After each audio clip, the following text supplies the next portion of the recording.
মায়েদের হাতে একজোড়া সিটি গোল্ডের চুড়ি থাকে সবসময়। বছরের পর বছর তারা সেই চুড়ি পরে থাকে হাতে। সবচেয়ে বিশ্বস্ত দোকান থেকে তারা রং না ওঠার গ্যারান্টি নিয়ে সেই চুড়ি কিনে আনে। একসময় ঢাকাসহ সারা দেশে 250 টাকা দামে ইন্ডিয়ান সুতি শাড়ি বাড়ি বাড়ি এনে বিক্রি করত ফেরিওয়ালারা। মায়ের বয়সী সবাই সেখানে ভিড় করে শাড়ি কিনত। দামি কোনো কাপড়ের দিকে তারা ফিরেও তাকাতো না। ইভেন এখনও জোর করে কিনে না দিলে কোনো মাই কখনো দামি কিচ্ছু কেনে না। মায়েদের কখনো কোনো পছন্দের খাবার খেতে ইচ্ছে করে না।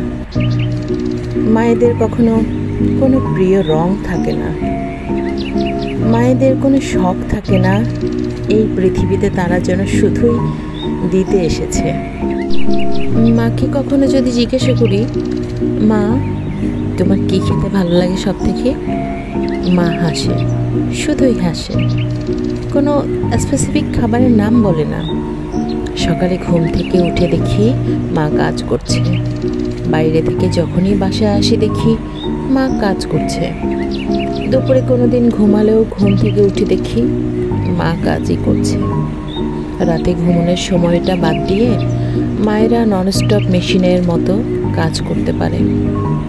একটানা ফ্যামিলির কাজ করার যে শক্তিটা মায়ের হাতে আছে সেটা এই পৃথিবীর আর কারো নেই। এত বড় ছেলে হয়েও একটা জিন্স প্যান্ট ধুতে আমাদের প্রচুর কষ্ট হয়। আর সারা মাসের জমানো 4-5টা জিন্স প্যান্ট সব সময় মায়েরা হাসতে হাসতে যেন ধুয়ে ফেলে। ছোটোবেলায় ছোট করে চুল কাটতে বললে, বিকেলে খেলতে না গিয়ে পড়তে বসতে বললে, অতিরিক্ত শাসন করলে মায়ের উপর খুব রাগ হতো। আর এখন মায়ের একটা শাসন করা কথা, একটা ঝাড়ি শোনার জন্য ওয়েট করে থাকি। মা বকা দিলেও মনের মধ্যে কেমন একটা শান্তি শান্তি ভাব হয়। পেঁয়াজ কাটতে গেলে তাদেরও চোখ ভেজে, কিছু একটা ভাজতে গেলে তেল ছিটে, মাছ কাটতে গেলে মায়েদের আঙুল কাটে।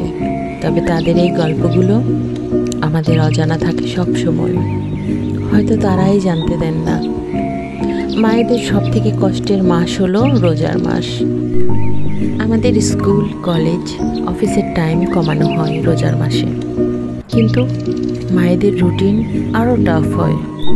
আজানের 20 মিনিট আগে উঠে ভাত খেতেই আমাদের খুব কষ্ট হয়ে যায়, অথচ মায়ের 2 ঘন্টা আগে উঠে রান্না শুরু করে। রোজা রেখেও সারাদিন একটার পর একটা কাজ লেগেই থাকে তাদের। এই পৃথিবীতে সবচেয়ে বেশি ভালোবাসা, সবচেয়ে বেশি মায়া, উইদাউট এনি বেনিফিট সব কাজ করার মানুষটা হলো একমাত্র মা। সকল মায়েদের প্রতি রইল ভালোবাসা।